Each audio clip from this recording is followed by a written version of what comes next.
he's like, everybody screams bloody murder about it. Denver told me, they're both allowed to do it. Posty's better at it.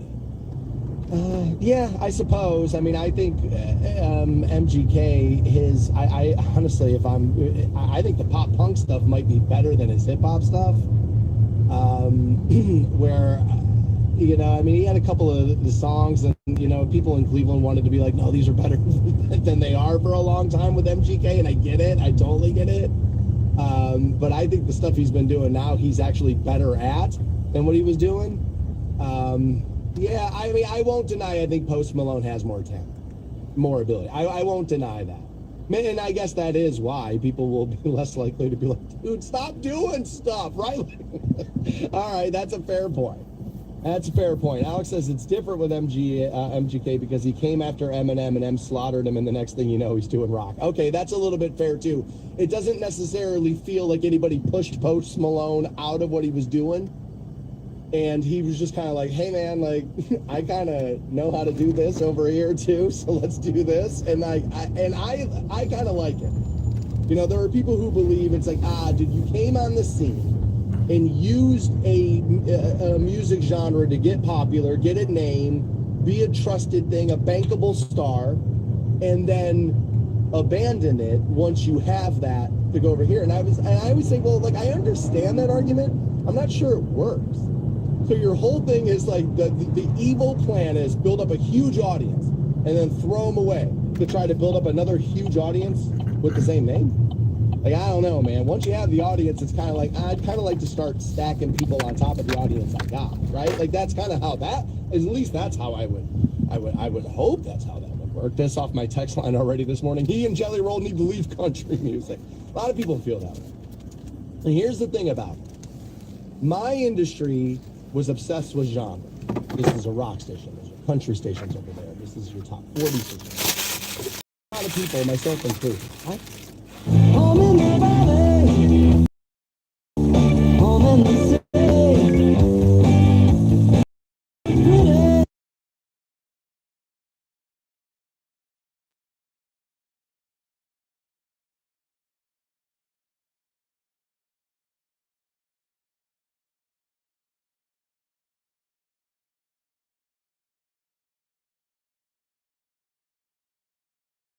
Probably at least 2 or 3 genres. Now, when you head to a rock station, yes, you're expecting a guy who kind of sounds like me and some of that, and what I'm doing maybe at 9 o'clock could almost come off as crazy.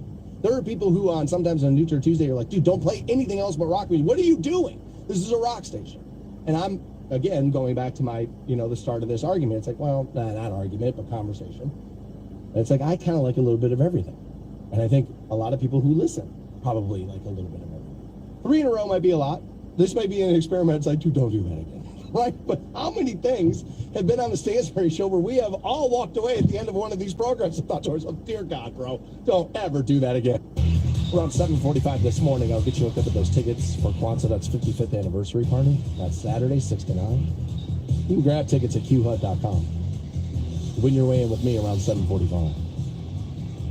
I'm looking forward to that. It'll be a good time out there. We'll make sure you're able to go.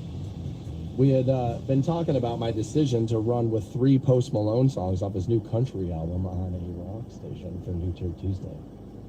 There wasn't a whole lot out there. I mean, there was a new Halsey, if we wanted to, like, kind of reach for, like, hey, remember this that everybody tried to pretend was going to be a thing for a minute? Like, there was a little bit of that. I mean, there was, wasn't a whole lot out there. And I was like, well, dude, Post Malone is a pretty big deal in his own right. And then now he's pulled down like a little bit. I don't know if most people would consider Hardy to be an A-lister yet, but he's probably better than people who have never heard of him think he is going to be. Yeah, that sounds about right for Hardy. Luke Combs, I think, is an A-lister inside that format. Whether you like country music or not, that's a different conversation. Right? But Tim McGraw, now, I mean, come on, home run hitter. Right? I mean, he's been famous for, well, a long time singing those types of songs. So he enlisted the help. And I was kind of talking about how, like, Post Malone's allowed to do whatever the hell he wants. Where people give MGK all the kind of crap about it. Now, let's be honest, Post Malone has been, maybe better at some of the stuff he has put out. Alex reminding me, it's like, well, dude, Eminem kind of like pimp smacked MGK and kind of forced him into a new genre. It's like, dude, that is going to be less respected just because it's like, dude, you didn't want to do this. You boat, the nest and had to run away from it. All right, it's a little bit of a fair argument. That's a little bit of a fair. Bill's bringing up the point that, dude, Taylor Swift, she totally. Yeah, she did. She kind of went the other way. She went country, first, and then kind of, went out pop. And, I don't know if what we would call what Post Malone was doing before pop, but yeah, kind of. And, he's gone country. But the thing about Taylor is she'll be able to go back and forth now that when she starts looking around going, oh, wait, hey, you guys are going back that way? You know what I mean? She'll be able to do that, talented enough. Bill, I'll say, this is one of those things I think women are going to be allowed to do easier than a man reinventing themselves style-wise. It's the same thing, like, don't take this the wrong way, but, a woman's allowed to get drunk on a Friday night and kiss her friend and not be gay, right? Like, if you turn around and Bill and Jason are making out, it's like, we always kind of knew, right? Where it's like, women are like, yeah, dude, the guy a little drunk, right? It's like, they're allowed to do stuff like that, too. Right? And so, like, I think that's part of that to make it as simple as I possibly could there about Taylor. I also laugh because, well, that's my worst take of all time, was Taylor Swift. That was in this very room. I was bold about it, too. And I said, she's making a huge mistake here.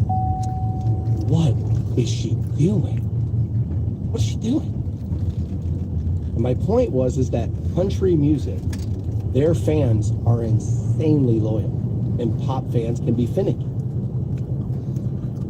Country music radio is also very talent friendly, and they work well together. And I just thought, I was like, you're a breath of fresh air in this. What are you doing? I legitimately did think it was a huge mistake.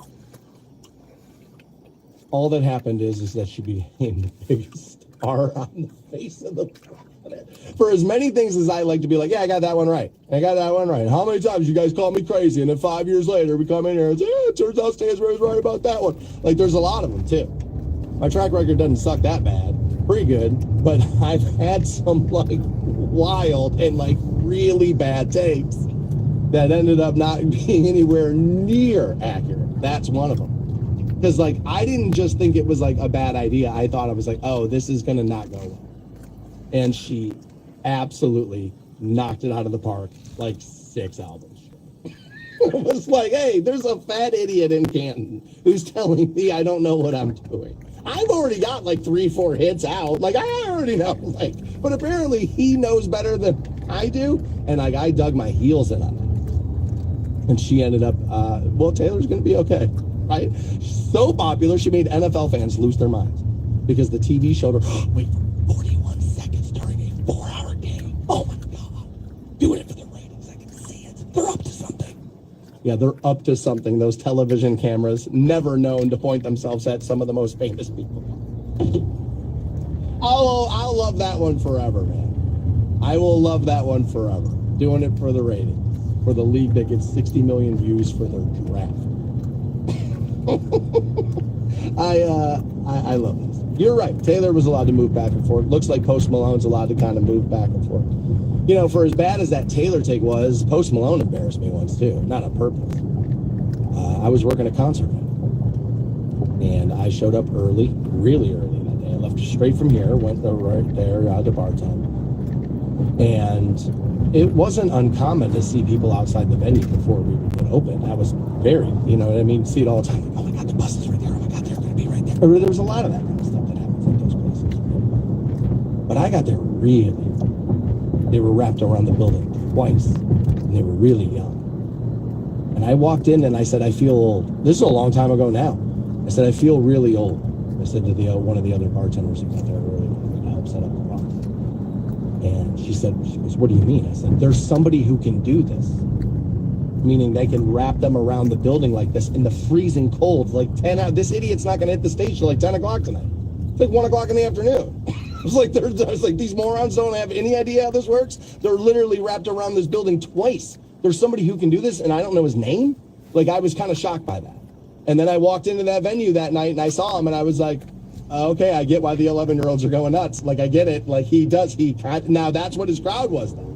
I mean, they were young. But when he came out and did the thing, I was like, okay, you can see, like, all the jokes about how all these new hip-hop artists, their faces look like, the Chipotle bag and all that. And it was true, right? And he did. He looked like that, and the white wife beater and the whole thing. I mean, did it look like a character? I mean, it looked like a kind of dumbed down. Now think about what I just said. They dumbed down the party hard guy. But it kind of looked like that to me, where I was like, oh, I kind of get it. Like, this is going to be a thing. You can see it. 9 a.m., I'll get you out to Vegas for the iHeartRadio Music Festival. Give you $1,000, too. I've been thinking about Vegas a lot recently. I kind of want to go. Not allowed, though. Give you $1,000, too. That first keyword of the day. All right, so I took this about the whole Post Malone switching genres conversation. This got brought up because we're going to run you through a couple of Post Malones off his new country album, F1 Trillion, I believe is the name of it. Justin says, here's my issue. Post Malone, Jelly Roll, Kid Rock. They all start out in rap, been accepted by country music. Beyonce started out in pop and R&B, isn't shown the same love by country music. Well, that's a little bit true. There is a little bit of a point. Now, I'll be honest, I didn't listen to that whole album, or that whole project, rather, that Beyonce put out. I know we played one of the songs, maybe I think even two of them in here for New Tour Tuesday. I didn't care for them. Now, that doesn't mean they're not good. That means I didn't care for them. I haven't given out the opinions yet on the Post Malone songs. We'll get there. That will be at 9 a.m. But you're not wrong. There was a lot of dust up about that, although there's plenty of dust up about the switching. Now, it seems as if it's different. It's not, don't come into our genre. It does seem to come from a place of, you use this to get popular, to go run where you really wanted to be genre. And then, so you're not wrong. There does seem to be a controversy about both of them, and just seems to be a different starting point of what that controversy would be. I think Beyonce may be paying for the sins of other people. By that I mean, I think she's paying for people hearing, don't appropriate this, don't steal this, don't take that, don't do this, don't do that. And then here she comes into this, like, oh, well, wait a minute, right? I think, and I'm not saying it's fair. I'm saying I think if we're looking for a reason why there's been some resistance with Bey inside of that, I think that's going to be part of it. I think there's also the pink elephant in the room with it, right? I think we kind of know there is just a certain portion of people that just don't want to see things like that. Also, it's her first foray into... Eminem popped huge with that first record, but he wasn't necessarily accepted in the hip-hop culture until it was seen... No, man, real dedication to the craft here, in the game, and the knowledge and the history. And then all of a sudden it was like, all right, welcome in. I mean, don't get me wrong, the first record went bonkers. It did, but there was a different conversation happening at Vibe magazine and, stuff back then. I know I was reading a lot. You know what I mean? And he's talked about it plenty in his career. So I wonder if Beyonce gives you 2-3 more projects that are pretty good that people feel like they like, because that song did chart. It did all right. I mean, plenty of our country stations that this company owns were playing it. It got to that point. So I wonder if she puts a few more, if you don't see a difference there.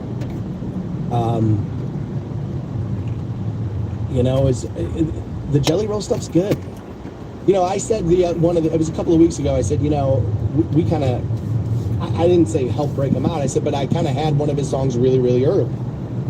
And a guy in my text line jumped all on me about it. He goes, dude, he was a rapper first. I said, yeah, but that's just it. He was a bald rapper and nobody gave a damn about what he was doing. And then